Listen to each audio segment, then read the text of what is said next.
In. Good afternoon, everyone. It's Joanna here, Joanna Traileff, your Miss Women United States. And guess who is with me today? The one, the only, drum roll please. Janice McQueen. Yay! Yay! Hey, Joanna. It's such I an am honor to so, be here. yes, I'm so grateful to call you my friend and my lifelong sister.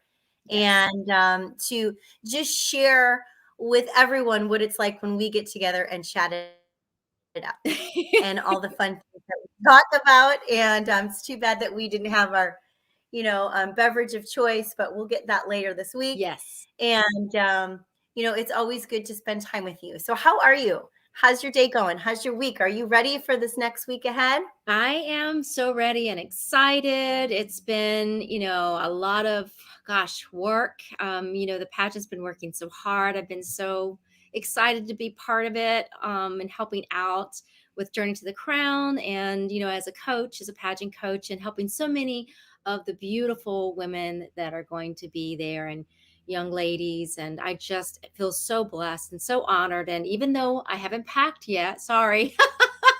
You'll get That's that. on my agenda for tomorrow night and Saturday Yeah. morning. I have all of my things. So I can't wait. I can't wait just to be there and to be present and to have fun and hang out and just be part of something that is one of the greatest things in the world, and that's Right. pageantry. Well, and you are kind of like I was going to say jack of all trades, but I'm going to call you a queen of all trades. And you Thank do many, many, many you. things. So share for those that don't know what you do during the day when you're not wearing your crown and supporting all the queens of our world. Give us just a screenshot of your journey that has brought you here today. And let's start with the year 1999.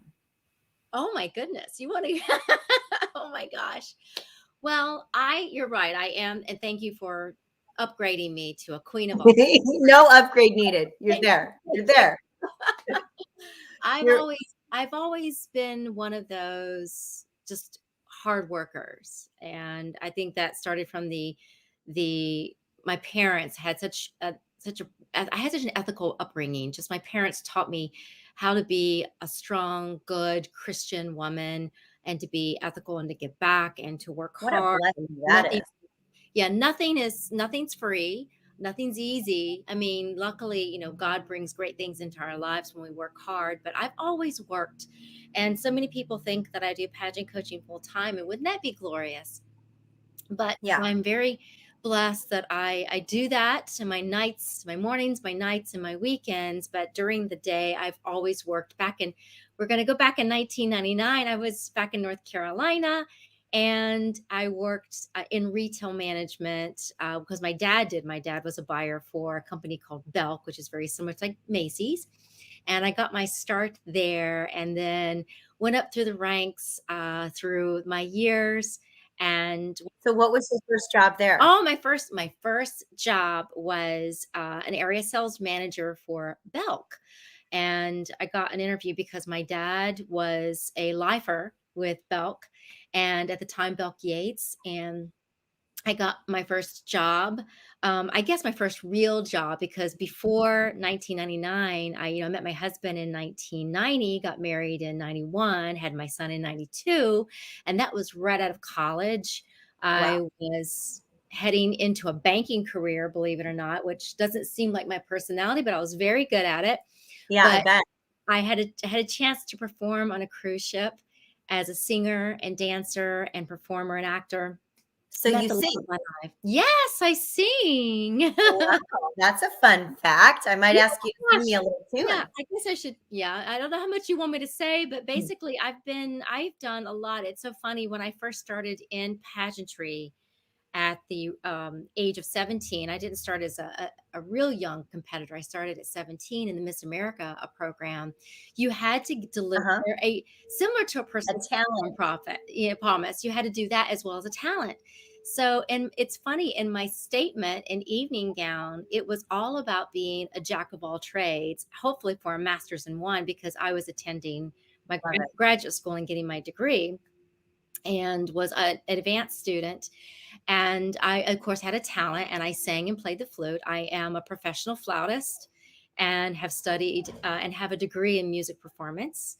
I don't know if many people know that, but when I started in pageant coaching, I actually, even though I think interview and onstage question and speaking in general is my forte and learning to tell a story, but I used to craft talent. I used to craft the 92nd now talent for Miss America or whatever it ends up changing to be. It varies throughout the years, but I used to do a lot of talent coaching and crafting that performance and that movement and everything, choreography. So that was a lot of fun. I love that. Yeah, Yeah. a little fun. And that must be why you're so involved at church. Very involved with church. I am a performer. I'm involved with worship planning. I am an elder to worship. Very soon I will be the lead elder of my church, which means I'm part of the leadership of the church community. And I sing, I act, and I play the flute in our worship services. So that really does feed my soul because Yeah. I'd I imagine. moved to LA years ago, of course, 99, go back in 99. I worked full time, pageant coached on the weekends and the nights. Then my husband, my son, and I moved to Los Angeles in 2001 because when I became Mrs. United States, it opened all these doors, a lot more than I thought it would as a Mrs. Competitor. I was sort of surprised, but also inspired and excited. And it opened a lot of doors. I had a PR person that repped me, and I worked a lot as a performer. I gave up my full-time job at that point because I really took the job seriously of Mrs. United States Good and for traveled the you. country. Yeah, thank you. I had the best year. I made over 200 appearances. I went to the White House, met at the time, President Clinton and his wife, Hillary. I met Joe Biden, who's our current president, of course. I met him. He was one of the people that I met while I was at the White House. So I was inspired. I was a lobbyist. I fought for change in care for cancer patients and for a multitude of things. We don't have enough time to go into everything that I did, but it Nothing all but came time. down to loss of my mom and when to Yeah. advocate for cancer awareness. But What through a great platform. I mean, we can't thank you. say enough about that, especially when it's dear to our heart like that. That's when it Well, really becomes meaningful. it really does. I think that's, we hate to go through things, we all do, Right. but even though it's cliche, our test does need to become our testimony Mm. and sharing your vulnerability, which I did as Mrs. United States. I shared a lot of things that I had not shared before while I was touring and talking to people, including talking to a lot of women that had survived domestic violence and sexual abuse, which is, I know, near and dear to your heart, and Absolutely. just did a multitude of things. But the moral of the story is I was so just grateful that it opened up doors for me. And I got a modeling agency in New York and an acting agency in Los Angeles. My husband and I talked about it. So in 2001, we moved out here. I've been in Los Angeles for 20 years now, even though I still feel like North Carolina is still my home, half my home, and LA is the other. Yeah. And That's how I feel about Chicago too. yeah, I just love it. But my day job, I'm still working. I work for a great company called Nestle, and I work for the coffee division, Nespresso, and that's why it's the one thing that I would never give up, and that is coffee and caffeine. I love it. Don't talk me out of it. It'll never happen. And that's my What day are you job. talking about? What? I know. That's my drink of choice over anything else. And you can even Me make great too. martinis with our coffee too. So there's all kinds of things you can do. Oh, that wow. Did you say martinis? Yes, you can do a coffee espresso martini. I will do I don't one think for you. I've ever had that, Janice. Yes, well, I'm not a great cook. My husband knows this. I am not a domestic goddess. I make You're a reservations. mixologist. But I do make a mean coffee. I'm a great barista. And so I can make that's usually what I do best. And I do breakfast Amazing. well too. So that's my day job, but I'm very, very grateful for that. So I'll be at your house next week when all of this is over. I'll Yes. show up in my leopard jammies and we'll have coffee and breakfast. I Yes. love it. Yes, come over. I'll make you whatever you like. If it's whatever coffee house drink you like, I know how to do it. Oh, wow, what a gift. Can you do the pumpkin spice? That's my new my Of favorite. course I can. I can. There's a lot of great Oh, things. Janice, how have I not known this about you? There's a few things that you don't know. I mean, that's a fun fact, I guess, about me as well, is my day work. So I'm very passionate about it. I train other people to do what they do, and I love every moment of it. I just work a lot of hours, so I'm grateful for this opportunity to have this great downtime and conversation with the gal Adult people. Yeah, yeah. No, you had said something earlier that really I put it in writing. Our test needs to become our testimony. Mhm. What does that mean to you? What has that meant to you, and how has your tests become your testimony in your life? I've actually been tested many, many times in my life. I first and foremost lost my mother to cancer after 6.5 weeks from diagnosis to her going to, God. It was a very, very difficult time Wow. and hardest thing I've ever gone through. And through that, I also lost my dad because he decided to give up Mm, and to take that's care of common. himself. And it's very common. And I lost him a year and a half later. So those two Whoa. years Double whammy. just double whammy almost broke me. But I'm very grateful that I did feel the spirit of God. But I also Mm, had my husband and my son. My son was just a young soul. He was a toddler when my mom got sick and was a young mom, and it was hard because 'cause I'm an only child. So, mm. being now an orphan, it feels very surreal, especially during COVID. You realize how what an orphan feels like. And Yeah. and of course, that is something that is another part of my test that has become my testimony is having gratitude for everything and every moment that I have with my friends, with my family, Yeah. and just really not taking anything for granted at all. Mhm. But in And that's 1990, the way God shows up for us, right? yes, He and it's does. He funny, gives us those big doses of gratitude. it I does. I experience them had too. to learn it. I had to learn Mhm. it, and you Me know my too. story. Me We've too. talked about it together on my podcast, and I don't know if everybody listening knows, and I won't go into much detail because it's one of Go my into tests, it as much but as you like. I have since forgiven this person, which happened just most recently. But when I was a little girl, I was sexually molested by my grandfather, and I didn't talk about it for years with Wow. anyone. And the only Wow. person who really knew was my mom and my dad and my husband, and that was it. And during COVID, when my Who was son, the hmm, first person that you shared that story with? I'm sorry. Who was the first person that you were able to express Oh, that to? at 10 years of age, I've always been very vocal and open, as Yeah. you could probably tell. But at 10 years of age, I was staying at my grandparents' that weekend. And when I came home, I immediately told my mom and dad, who went Oh, good. into Good. complete grief and denial. Oh, And I went into grief and denial, and I did not deal with the pain until many, many, many, many, many, many years later. Honestly, I yeah. really didn't fully deal with it until I became a mom. And it was because I had a child to protect. I also had when I was pregnant, I had a child to protect, and because Absolutely. the trauma during my childhood led to an eating disorder, Mm. and I was first anorexic and then I was bulimic, and I didn't take care of Oh, myself, but was when, met the love of my life, and I had to tell him, and he understood because I knew it would affect our relationship if I was hiding something from him. So there was 3 people well, and playing. they say that, a lot of times, the eating disorders are, the onset of something traumatic and abusive Yeah. because it's the one thing you can control. Yes. I And wanted to control.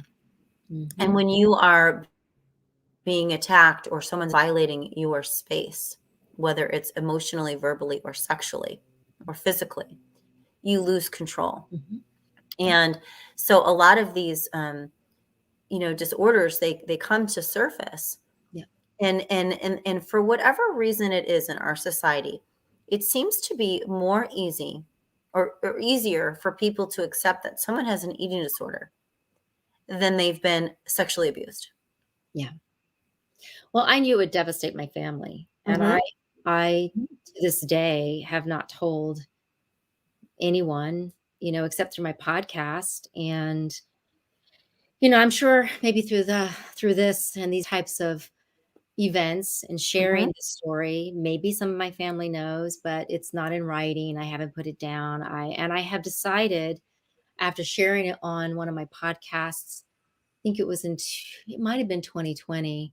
I forget now because I had 2 years of podcasts. I'm on hiatus now, but I didn't share specifics, but I shared it for the first time worldwide.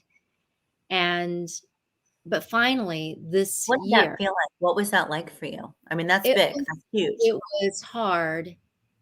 And it's so funny because I was going to write a book about it because I wrote my book Queendom, and it had some of my positive story in there and my pageantry story in there and my family, but I didn't want to write about that yet. I wasn't ready. And there's a lot of things that has happened to me, moving to Hollywood and the weird things that do it is Hollywood for a reason.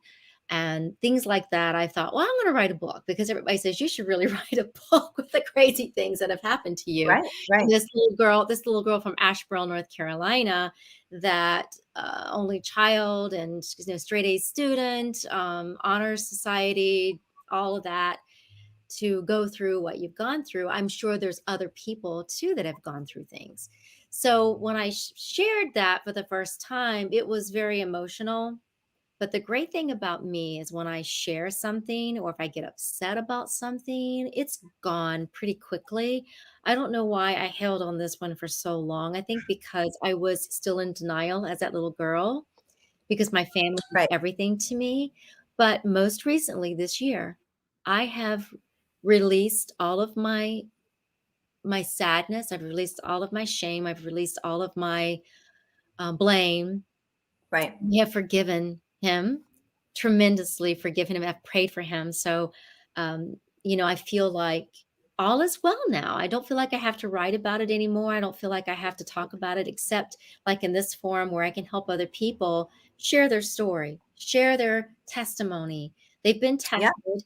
And I think we grow and we evolve so much. And all of the tests that I've gone throughout my entire life have all come down to really things that happened to me when I was little that caused me to Yeah. have like self-doubt, self-loathing, lack of Yeah. confidence. I didn't feel pretty. I didn't feel talented. I didn't feel as if I was worthy. And I think that's why I've gravitated through to teaching other people that they are absolutely worthy and that their story matters. And so that's what testimony means to me is you've got to share that story, you've got to share that vulnerability because it heals you. I It feel like certainly does.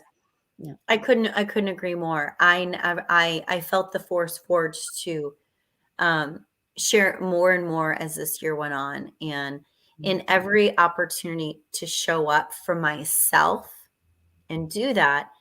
Not only did I express in every sense of the word, but I lifted a weight off of myself. I Mm. became lighter because of it. Right. One of the greatest, I think, energies that survivors hold is the weight of shame and Right. isolation and secrecy. And Mhm. so when you hear the word break the silence, it's far more tell on them. It's more just kind of like forgiveness. It It's is. not about forgiving that person. Yeah. Forgiveness is really about you. It relieves you. It doesn't make what happened right. It doesn't make any of it acceptable. Right. It just says that you are no longer going to bear this weight and you forgive yourself from having to carry that. Amen. That's exactly right. As we express ourselves and we truly get rid of all those thoughts that swing in our heads that manifest into pain bodies and disorders and different coping skills. We see everything from prevalence in eating disorders to alcoholism to addiction. There's people that cut and pick at their skin. I mean, there's so many different morphs that pain can take on. It's devastating our country right now. I mean, we are really witnessing what it looks like to lose control. Yeah, absolutely. And when we peel those layers and we get to the base, the core, the root, there's always a sense, a sort, a piece of pain, sorrow, trauma. And, those statistics, they were last year when I was reporting this, 1 in 4 women, 1 in 6 men. Now, after this year, they're 1 in 3. Wow. And the men are now 1 in 4. So, our world is changing, and it's not changing for the better. So the more that we, show by example the courage it takes to relieve ourselves, to forgive ourselves, to express ourselves, and Mhm. to make it comfortable to talk about things that are, unspoken, Yeah, right? and uncomfortable. You're very uncomfortable talking about, even the other thing that I, advocate and talk about a lot is going back to the loss of my mom and dad, and just how so much of our diseases in the country are preventable through lifestyle changes, diet and exercise. As you know, you're Yeah. very active, Yes. and people don't always want to hear about change, but that change starts with yourself. And that's, why I share, my story. That's why I share my vulnerability. And that's why I thought I can only change myself. And then by doing the right things, I mean, it all started because I wanted to have a better outcome than my mom and dad. Honestly, that's where it started, but it grew into really wanting just to be able to be there for my family, to not ever make anyone feel the way that I felt when I lost them. And, Yeah. and healthcare is also mental health, and that means healing by sharing that story, no matter what the story is. And that healing and sharing that testimony, it does a great work in your body. It does a great work in your soul and in your mind. So I'm right on the same So page with you, and sharing my heart. absolutely. Mhm. And the one thing that we, as contributors to our own life story in the present. I'm jealous you have coffee. I should have thought I know. to bring myself some coffee. Well, it's like when we hold in, when we hold in and we prevent ourselves from expressing, it manifests, Mhm. becomes bigger. It spins, and it spins in and out of a place um, of things that morph into other spaces unnecessarily. When and if we just deal with what it is and we focus on that, it really doesn't want to stay with us. It wants to pass through us. Mhm. Life is always coming and going. Think about how many different people you see in a day. Think about the ones that actually affect you, Mhm. right? Because we let it stop and hold us. Oh, yeah. But there's so many that come through that we express in a day of hello or gratitude or goodbye or passing through. And that's what our healthcare should be like. If we take the time to attend it, we're not in a health crisis.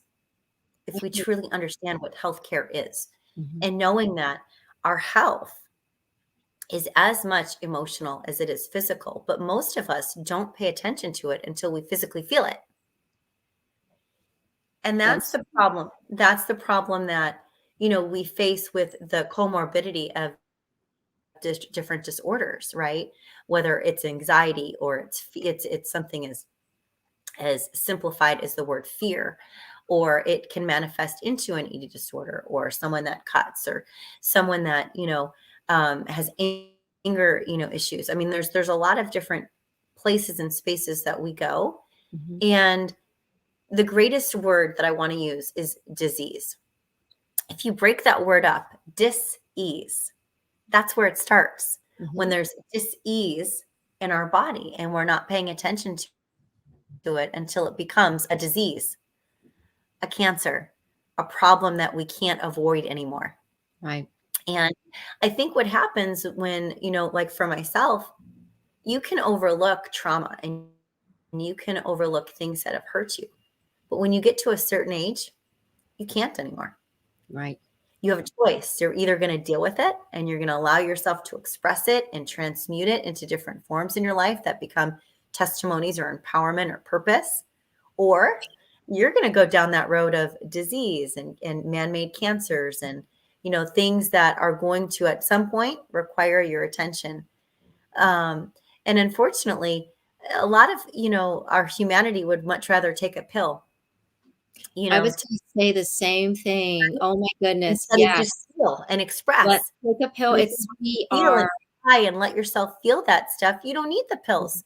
we're not Just feel it. proactive. We're not proactive. People are not proactive with their health and it really and their mental well-being. You've got to be proactive and do the work because it does manifest and you feel it in your Yes, body. I can feel when I haven't had enough rest, enough sleep, enough food, enough yes, exercise. I am stiff and sore and yes. tired and so think about the other effects that it has that you're not even aware of if you don't take care of yourself. And then if you hold in, No, this is something my mom said, and it stuck with me, I think, so hard and so much. Is she said, Janice, and I wish she had taken her own advice. yeah, right. Said, Janice, you need to never hold anything in. Always share and voice your opinion. Because when you hold things in, it causes cancer. And I wish as a young child I could have had the ability to say to her, Mom, I hope that you listen to your own advice because that is the best advice and the best medicine possible. I think she held Yeah, so much in as a woman in a generation that it was during a time where it might be frowned upon if you worked, if you had a child at home. It wasn't always applauded if you went to school and got an education. You were supposed to get married and have kids. And yeah. I mean, there's think about nothing it. wrong with Who the that, heck is judging that? but she Right. didn't have a choice. She didn't have a choice at that Yeah. time. And that's just it. Why are we letting, you know, that control set in on that level?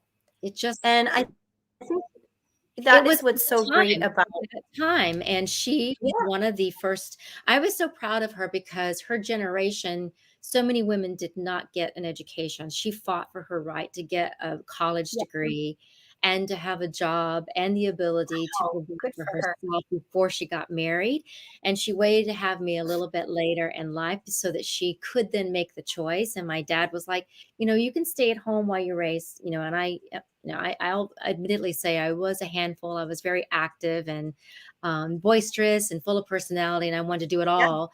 So I still do. I yeah, still do.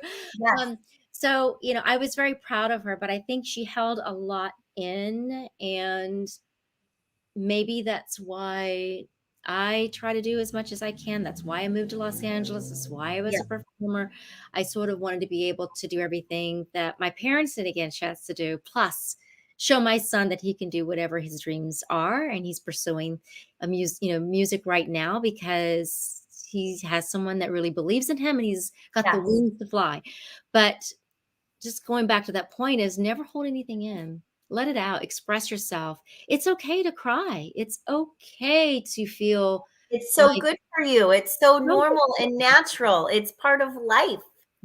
it's a good thing Your to feelings, share. they come. Yeah, And as a it's coach, part of pageant you. coach, we encourage storytelling, of course. I encourage storytelling. I know sometimes I push people's buttons and I do cause them to cry, as a coach, as a judge, as a mentor, or as a former. However, you have worked with me or know me, I know that there's times when I've asked questions that might have been pushing the envelope and might have caused a few tears.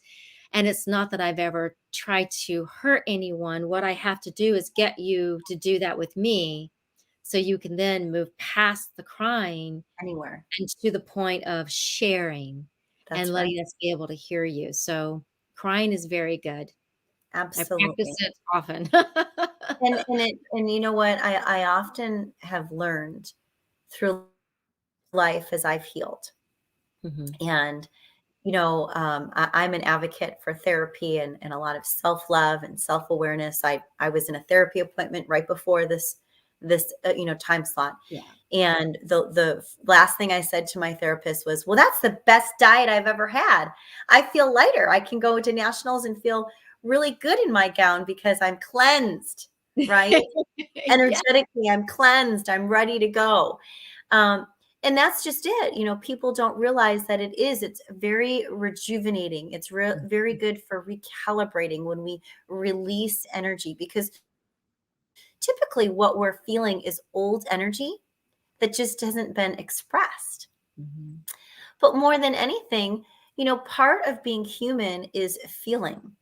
And, as I've gotten older and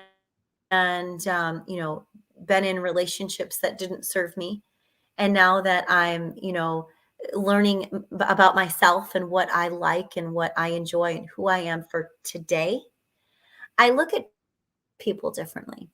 And I'll tell Mhm. you what, one of the biggest red flags that I find with people is when I see them unable to express their emotions. Yeah. And I realize right away, "Oop, not my person." 'Cause No guess what? judgment. It'll explode later on you when that No, happens. no judgment, but I just know to just kind of step back and create space, because Yeah. I would rather be with people that are sensitive, because that tells me they're aware of how they feel. I Right. would, much rather be with someone that is comfortable expressing how they feel without determining that that's who they are, because they know Mhm. that a feeling is just a feeling and tomorrow they could feel something else. And Right. and that doesn't make them a bipolar in a sense. It just makes them human. And I appreciate people that allow themselves to regulate and do what is needed to be who they are, Mhm. because that means they're showing up for themselves and they're not abandoning themselves to go rescue other things and then avoiding themselves. Mhm. And I think that's a real big trap for people, is we like to find projects and get involved in things and go help everyone else and avoid ourselves. Right. And so I really honor someone when I say, "Hey, how you doing today?" And someone can actually be like, "Well, it's a day," you know, and be honest. You don't always have to say, "I'm good. I'm good." Tell me how you are. I really want to know. And it's okay if you're not good. What's going on? Let me now show up as a friend for you, just like you would for me. Right. And so I think that one of the greatest journeys that I know that I've had in the last, almost 2 years, is being in a tribe of women that are feelers. Mhm. And, there's been a few ant bullies, I'm not going to lie. Yeah.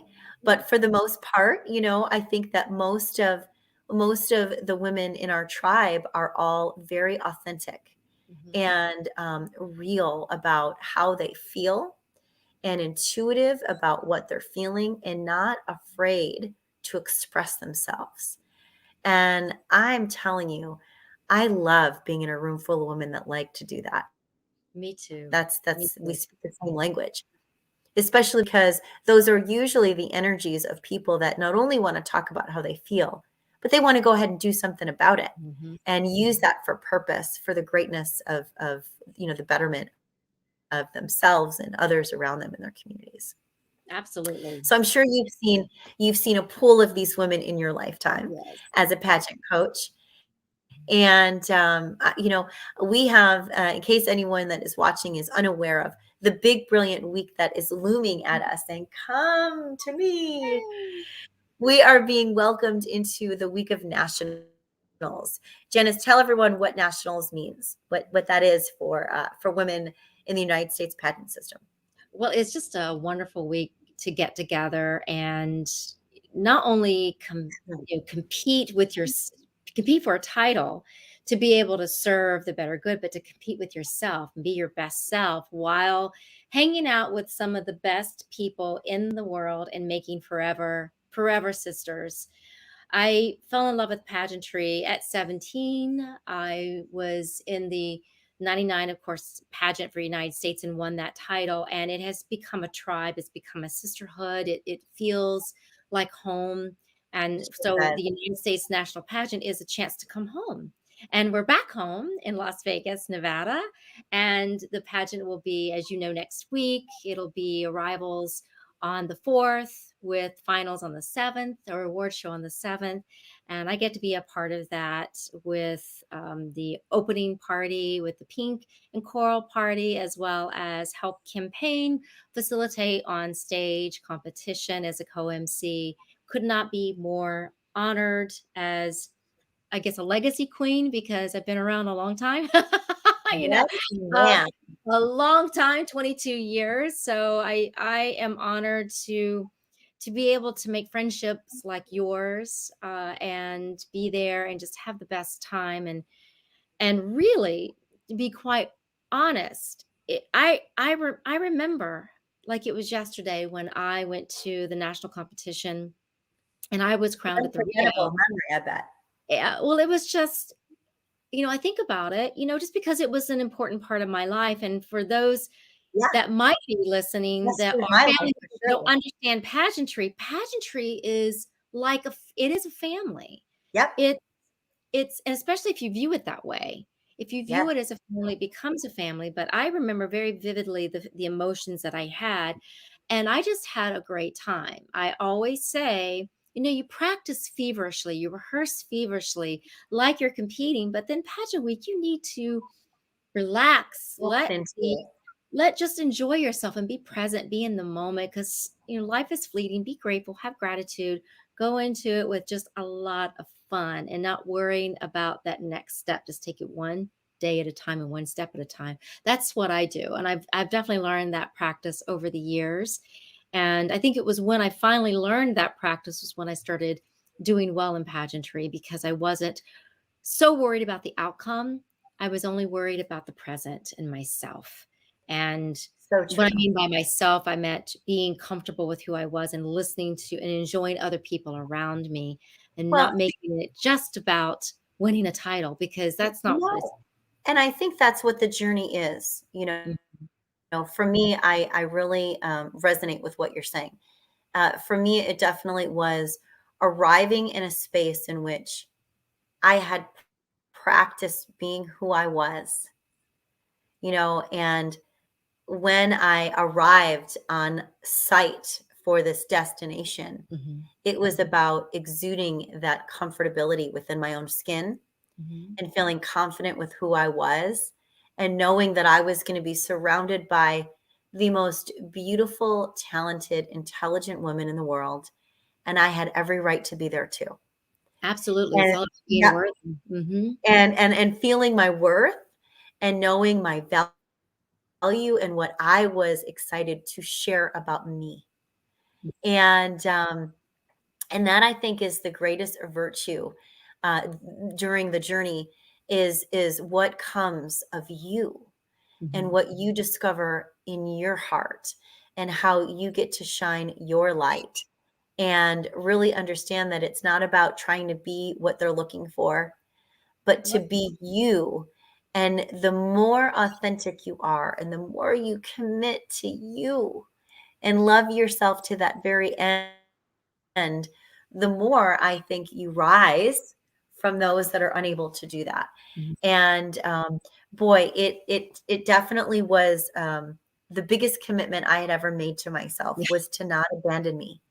You know, I Mhm. was a people pleaser my whole life, and I was so good at rescuing people and nurturing and taking care of. And when I was in my journey to the crown, it really was a journey of surrendering into my heart, my truth, and being available for myself Mhm. and what that meant every moment to moment and how that was changing. And I saw its virtue really give rewards and massive dividends in this last year because, when you receive that title, then you have to sustain that. And it's right. And it's in those hours and days and year of sustainability that you practice your greatest your greatest light, and you receive your most valuable value. And the commitment to be you, the commitment to love you is probably the greatest investment I know I've ever made in my life. Yeah. And I think those that get that in pageantry and they make it about the journey truly are successful. And everybody, everybody is on a different journey, and not everybody is in the same place in their journey. So this is why in pageantry you should never be upset if you don't win, because your time will come. Yeah. And your time is when it's supposed to come. And some of us work so hard and try so hard for it to be maybe sooner than when we're ready. But you've got to trust the journey. And I think you hit the nail on the head, is being so comfortable with who you are and having that confidence and that knowledge of self-worth. It does show. It really does show when you show up in everything that you do. It makes a huge difference. Don't be worried about the girl next to you and how she No. looks or how tall she is. You and I both are short gals. And so Yep. most of the time we're looking Fun up. size. We're fun size. And We're Bria, if fun. you're out there listening, you know what that means too. She's a little Yes. peanut as well. Yes. We're Teeny the we're tiny. the we're the Halloween A little candy. We're teeny, yeah, the yeah. goodness, the little teeny tiny that you give away at the door. That's what we are. Fun, bite size. Fun size. Yep. So, Cheers you to know, that. I spent so many of my years wishing away that I was thinner and taller and prettier or younger or brunette or whatever. But mainly I was like, I'm not tall enough. I'm not pretty enough. I'm not this. But when I finally said, Gosh, you're gorgeous. Are you kidding? oh, you're so sweet. I'm that girl next door, and I embrace it. I'm that girl next door. I embrace being the girl, the You are curvy far girl, from the girl next door. next door. And if you're the girl next door, then oh my goodness, I'm coming there for cookies. I'm coming there for coffee and breakfast next week. Yes, you are. You're coming over. But I think embrace who you are, because you're right. It's not one. I get asked this a lot. Like, what is the pageant looking for? Like, who are they looking for? What's the type? Right? And I'm like, I mean, this is for not just United States, but anything that I coach for. And I'm like, what do you mean? What do they look Yeah. for? What type of queen do they usually like? How can I change myself? They're asking me, what can I do to change myself to fit into the Yeah, they mold want us to fill a title? part. That's And I get that there's trends sometimes. I do get that. It happens in everything, fashion and everything. There's trends. And I don't think it's necessarily because it's one person or one hair color or one gown color. I think the trend just happens to be a little bit of, luck and kismet. Kismet's my favorite word to use. It's just ordained. It's just in the cards. It's meant to be. And but there's no mold. There's no mold in pageantry. There is that girl that walks into interview or walks out on stage that just has that little spark, that big spark, a lot of charisma, a lot of authenticity, of comfort in their own skin, no matter how tall or how small. And when they resonate that, whether it is virtually or in person or in competition yeah. or in a job interview or wherever, people see, they feel, it goes back to that energy we talked about. You just know.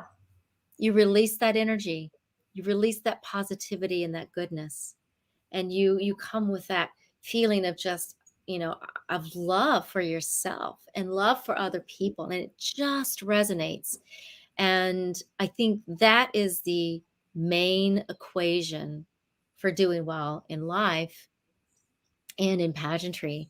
And then it's not as easy as I made it sound. We all know that. As listening to this, we know Well, that it's easy. and It's oftentimes, volley. we all have this grand gesture, there's a lot of energy that comes through our stories. Hmm. And now we're going to take that and transmute that into, perhaps, let me use your word, a testimony, and let that testimony unfold into purpose. And how are you going to share that purpose? And what are you going to do with that purpose? And that is as tough of a question as asking an 17-year-old, what do you want to be when you grow up? What are you going to college for? What's your major?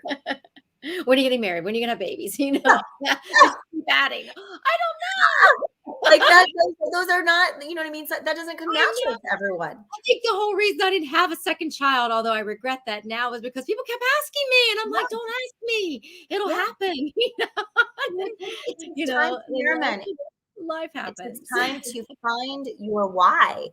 And, for many, men and women of our world, following the yellow brick road to Oz has not been a sweet and simple story. No. There's been a lot of characters that have shown up to teach us lessons. Mhm. But unless you've stayed the path and really gotten yourself to Oz, do you really understand what your calling is?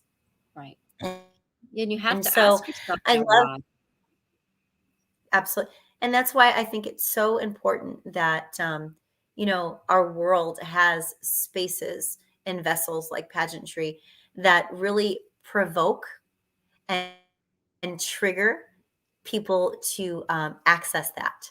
Yes. And I've watched women try to figure out what their why is and struggle for this and struggle for that. And it's like being in a relationship. Yeah.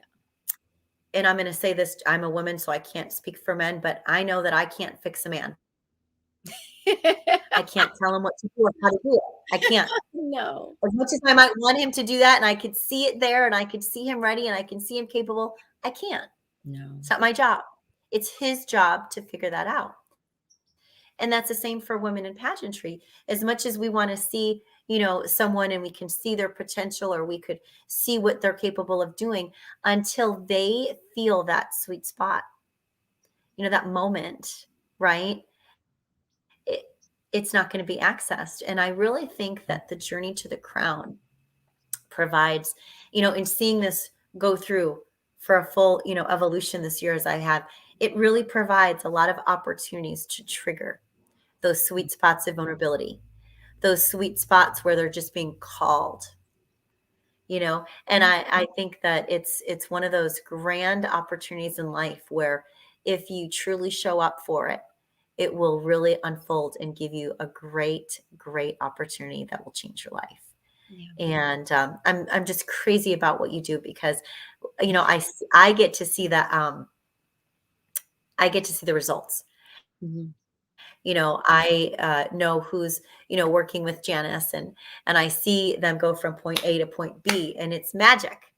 And I see a woman that has gone from, I see myself in the mirror and the changes that I've made from being, someone that wasn't in pageantry to now being Miss Women United States and what that's done in my life and how it's unfolded. And it's magic.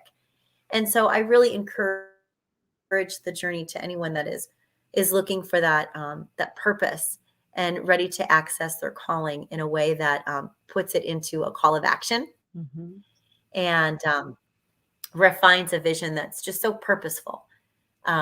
Gosh, what it can do, what it can unfold, as you know very well. Absolutely. It really can. And the word perseverance comes to mind when I think about Yeah, pageantry too, indeed. because it teaches you to have that resilience and that perseverance. And, of course, there are people that are lucky, like myself, I won my first pageant at 17. And I think that was because it was a divine calling for me.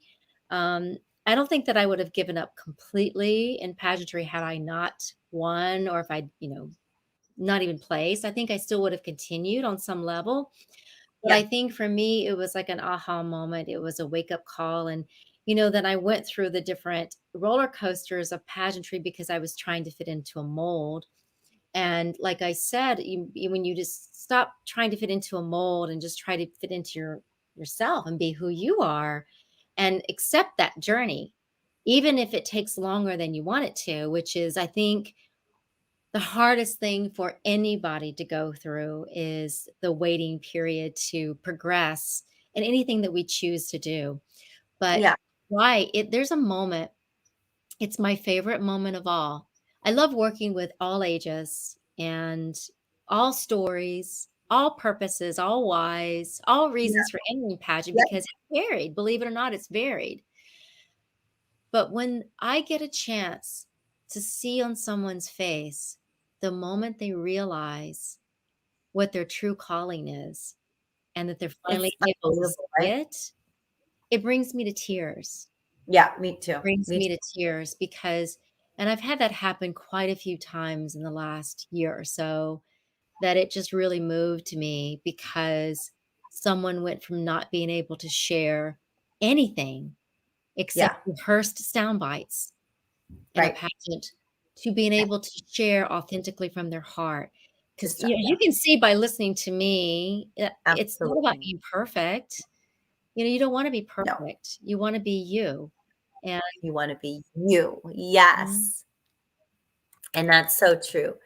You Yes. know, I have had the joy of working with survivors this year on. Um, I'm writing that down. Perfect. You want to be you. Yeah. I have a Right. few every now and again that are really good. Every now and again. Um, and you know, I'm so humbled and in awe when I look at where we were a year ago and how many women that I've worked with this year and how many stories have been shared and moments have been experienced together and to look at where we are now from those expressions Yeah. and how much greatness has happened in just allowing themselves to be revealed, myself included. Mhm. And and like you said, sometimes it can just bring you to tears just knowing that, wow, that's kind of a big deal. That's to think that because I allowed myself to be transparent or you did, you know, it gave someone else permission. It inspired another to step into that space and do the same. And it's in those, those little facets of transparency that you're called. Yeah. And what a moment that is. It really it's remarkable to watch. Um, I've I've been in awe, pure utter awe this last year, and I hope that I am forever in awe by life because there are so many moments that could take our breath away with devastation. And certainly, I get my share of curveballs in a day.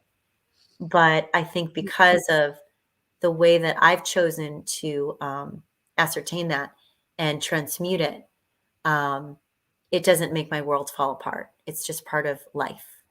Mhm. And I know that the one thing that I can trust in a world that's uncontrolled is me. And when you find the courage to express yourself in truth, you establish such a confidence and esteem and trust within you that is unbreakable. And there are lots of things that can be taken away, but as Whitney Houston would say, "You can't take away my dignity." Remember that song? Yes. Because the greatest. You probably could sing that I longer don't know if and I better could do than me. Whitney Houston, but Greatest love of all, right? yeah. You can't take that away. You can't take Um, that away from someone, and that's a beautiful virtue to always behold. so the one thing that I've definitely learned, and at this, ripe old age, I keep learning, but the one thing I've learned is something that is a very common statement. We forget that what happens to you is 10% and 90% is how you react to it. And it's been such a difficult year and a half, almost 2 years. And that's just the beginning of it for some of us. Some of us have gone through extreme loss and pain, myself included. And it's easy to be broken, but you can control that emotion by being in control and trying to understand what's happening through gratitude and being grateful for what you have, because that is really where it all begins. And then sharing when things, like you said, sharing things when they do happen to you, because you just never know when you're helping somebody else. I know sometimes those who follow me, sometimes I share a lot on Facebook, sometimes I overshare. And it's because I know that someone else out there needs to hear my words. I know someone's hurting and needs to hear my words. And I feel compelled sometimes to write when as a writer, I get those sometimes those thoughts, or I guess inspired. And just like you've written a book, you want to put those words to paper. Yep, And sometimes I do that. I don't always. Sometimes I just put it in my phone, and I have inspirational quotes in there that could be from my book too. um, absolutely. If but I our think phones could talk, no put it pun out. intended. Yes. Oh my goodness. Yes. But The notes. find that gratitude and to write your thoughts down if you don't feel comfortable saying them, because that's a step in the right direction. Yeah. Well, and as a writer myself, I when I did write my book, I had a lot of people that said, "Well, I really thought you were going to write a little bit more and share a little more of tell how." Mhm. And I said, "Why would I ever do that? The only person that can be an expert of you is you." Right. And so, as an author that wrote a healing manuscript, it was about the person that was receiving it, and it was giving them, an opportunity to answer their own questions, so that when they were finished with it, they would then have their own owner's manual and be their expert of themselves Yep. and know what they needed and how to create their own boundaries. And I think that that's what the world is always looking for. Just kind of like, I'm feeling this, let me take a pill, fix this, or let me grab a book, tell me what to do. But really, That's all you need is five then. the greatest gift you can ever offer someone is to just hold space and let them find their answers. Let them answer Mhm. their own questions, because really, if I answer the question, I'm answering the question for me, Right. and I'm not you, right? Right. So Absolutely. the greatest honor and respect would be to ask the question and allow you to answer those questions and feel that and find that. Mhm. And I think that's again a lot what that journey to the crown offers is Yeah. opportunities to find those results, to hold themselves accountable for their own successes, and that is really what makes you that legend, because not only have you received the crown, but you've passed it on so many times, and you've shared that virtue in your coaching, and you've shared that in your writing, and I know that as a fellow sister you share that with me just in our friendship, so I thank Oh, you. thank you. Thank you. I appreciate it. Absolutely. Well, I always ask at the end of our speakeasies to just take a moment in a prayer or a blessing, and just to allow whoever is holding space with me in this moment to think of what it is you would like to send out and leave as your lasting impression, that thumbprint that you leave behind. And if there is something that you would want our world or our queens, or perhaps you and I, or even for yourself and your family to know and to feel blessed by, if you could kindly just lead us in that prayer blessing and close us up for Mhm. today. Sure. Thank you so much for this time together with all of you. Remember that everything that you go through is an opportunity for you to learn, to grow, to share, and help others. Everything that happens is a ripple effect. Everything that you do, everything you say, everything that you react to becomes a ripple effect in others' lives. So I ask for each and every one of you that's listening to remember that your thoughts, your actions, your energies, your love, your joy, your pain, your sorrow, to treat each other with kindness, to have gratitude for everything you have in your life, and know that your thoughts manifest in your body, in your soul, and also in your surroundings. Continue to have a positive ripple effect with those around you so that you are creating positive energy. I truly believe that what you give is also what you receive. So give kindness and goodness and joy, and know that everything that you do falls on the shoulders of others. Everything that you role model is seen by others. And you can create a positivity with that small act, that small ripple, that daily reaction.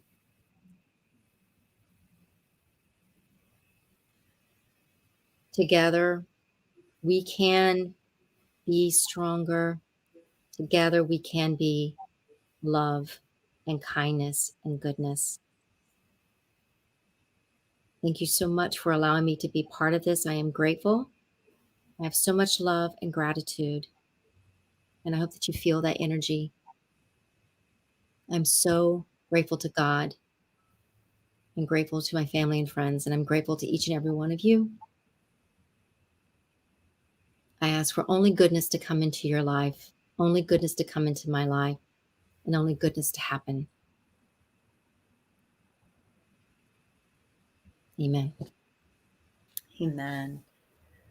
Let us just allow that beautiful white rose gold light to just pour all over us and give us the healing and the protection that we need to move forth. Let us ask that God's hand hold us, uplift us, and remind us of how special we are each and every day. And to open our ears so that we can hear our calling, and to release our voices so that we can lend them to speak the truth with love, and to bless our hands so that we can touch with kindness.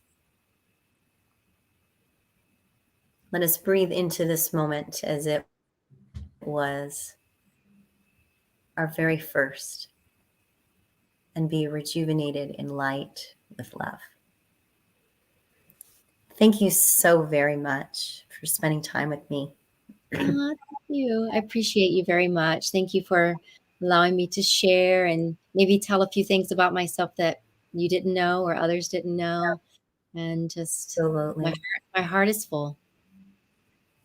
Mine too.